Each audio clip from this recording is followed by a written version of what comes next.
Dobrý večer. Vítajte pri sledovaní relácie 24 hodín vo svete. Dnes sa nebudeme koncentrovať na jednu krajinu ako napríklad včera. Sústredíme sa na jednu obrovitú organizáciu, Severoatlantickú alianciu. Slovensko do nej vstúpilo, aby ho chránila. Táto exkluzívna obranná štruktúra má ale problém. Ako zvládať vznikajúce bezpečnostné výzvy, ako sa vyrovnať s finančnými ťažkosťami svojich členov. Témou je budúcnosť NATO.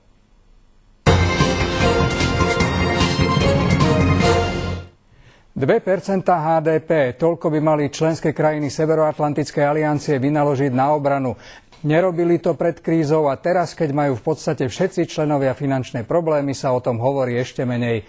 Úsilie sa uberá iným smerom. Ako plniť bezpečnostné úlohy aliancie s výdavkami na obranu, ktoré by nemali krajiny zruinovať?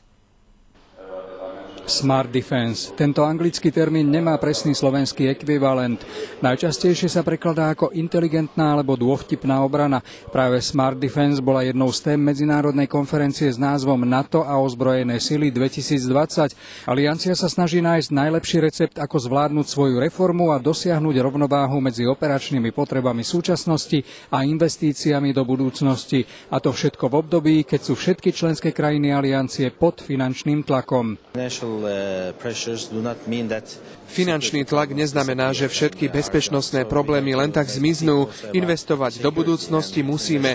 Jednou z ciest, ako investičné a bezpečnostné problémy zvládnuť účinnejšie a rozumnejšie, je zrejme medzinárodná spolupráca. Tá je zakotvená v Smart Defense. Viac krajín sa bude finančne podieľať na bezpečnostných projektoch. Jednotlivé krajiny bude stáť oveľa menej, ako keby projekt alebo nákup techniky financovala sama. Aliancia už rozbehla 25 takto spoločne financovaných projektov. Slovensko sa zapojilo do 5, a to v oblastiach, v ktorých sa cíti ako doma.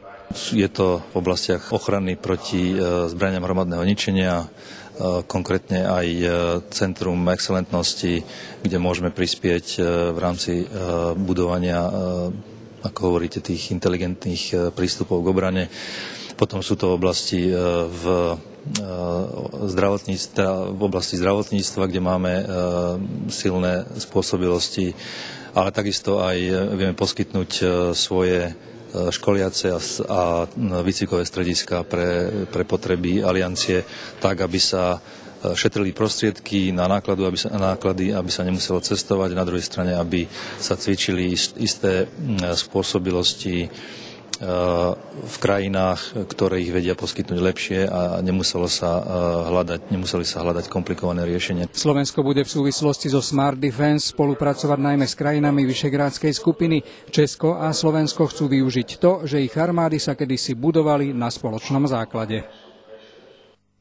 O Severoatlantickej aliancii, jej problémoch a ich riešení pre budúcnosť sa budem rozprávať s naším hosťom z Centra pre európske a severoatlantické záležitosti, pánom Robertom Ondrejčákom. Dobrý večer. Dobrý večer, prajem.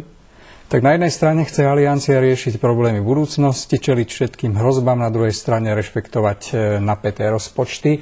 Za týchto okolností sa vôbec dá hovoriť o nejakej záväznosti rozhodnutí a ich plnení? Samozrejme dá sa hovoriť o záväznosti rozhodnutí. V podstate tie politické vyhlásenia majú zmysel len vtedy, ak sú za nimi nejaké konkrétne kroky. A keď sa pozrieme na tú záväznosť samotnú, tak treba pozrieť sa aj na to, že ide o vlastnú kredibilitu aliancie.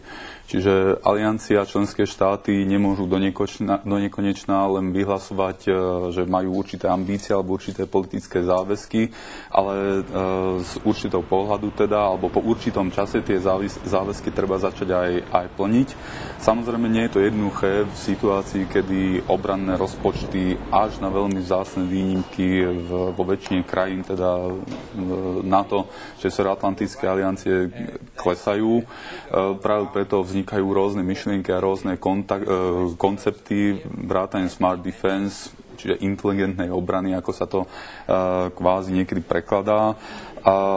A práve tento koncept je jeden z tých, ktoré majú dať nejakú odpoveď na to, ako by tie členské štáty mohli minimálne zachovať, v lepšom prípade aj budovať nejaké nové spôsobilosti v situácii, keď teda tie rozpočty vojenské sú obmedzené. A čo je veľmi dôležité, keď sa pozrieme na tie súčasné trendy, tak tie vojenské rozpočty pravdepodobne v nasledujúcich niekoľkých rokoch ani nejakým spôsobom výrazne neporastú.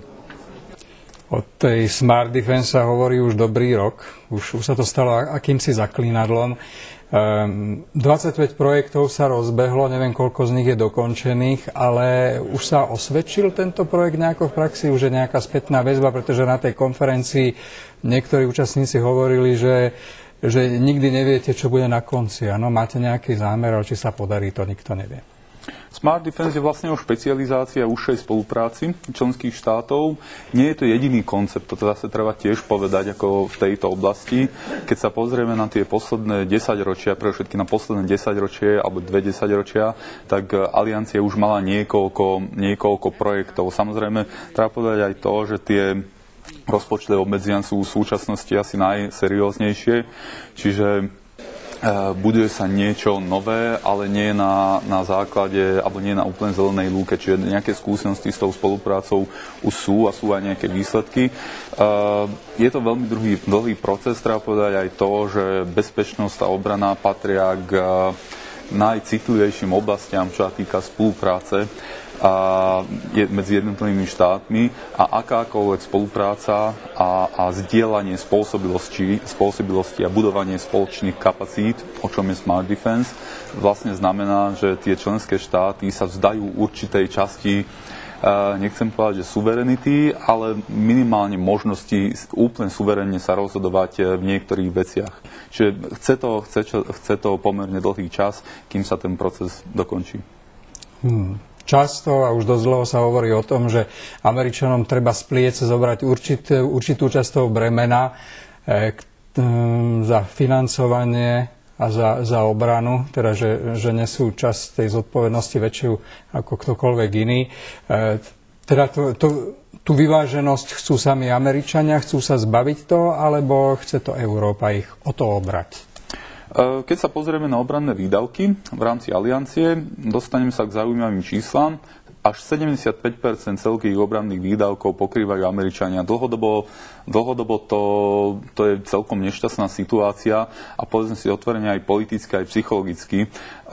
Americkí predstavitelia opakovane zdôrazňujú, že pre nich politicky je čím ďalej tým viac komplikovanejšie vysvetľovať americkým daňovým poplatníkom, prečo práve Spojené štáty nesú až také veľké bremeno a Európa v podstate sa odzbrojuje.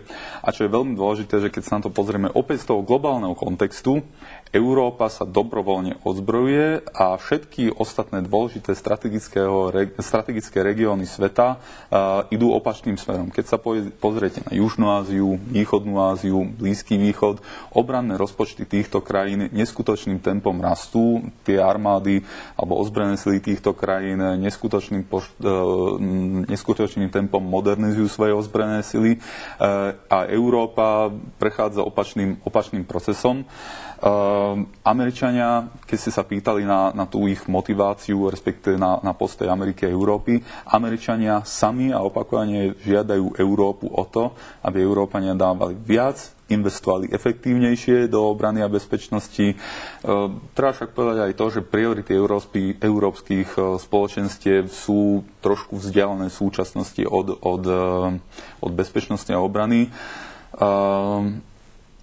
Je to tak jednoducho, veľmi ťažko sa to mení, ale samozrejme my sme preto odborníci, aby sme to vysvetľovali, že tá obrana a bezpečnosť nie sú zadarmo a nie je možné dlhodobo udržať či už postavenie alebo ambície ani Európy, ani NATO v situácii, keď ignorujeme základnú finančnú bázu tej bezpečnosti.